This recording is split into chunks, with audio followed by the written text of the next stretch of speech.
ఎప్పుడైనా నిద్రపోతున్నప్పుడు దుస్వప్నాలు వస్తే, పీడకలలు వస్తే, భయం వేస్తే, ఆ పీడకలలు నిజంగా జరుగుతాయేమో అని ఏమైనా బెంగ అనిపిస్తే ఏమీ బెంగ పెట్టుకోక్కర్లేదు. ఒక్కసారి ఆవుని స్మరిస్తే చాలు, ఓ ఆవుని గుర్తు తెచ్చుకుంటే చాలు. ఆ దుస్వప్నాలు ఫలితాన్ని ఇవ్వవు. 2, స్నానము చేత పవిత్రము అంటాం కదా. ఈ స్నానం చేయడం వల్ల ఇంత పుణ్యం వస్తుంది అని కదా లోకంలో చెప్తారు.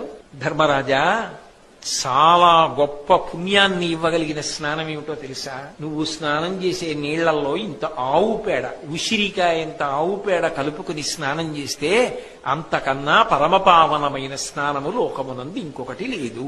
జనముల దుస్వప్నంబులగని గోకీర్తనము చేయగా తద్దురితంబును బరయరు, గోమయయుత వినుతాంబు స్నానము అతి పవిత్రంభనగా.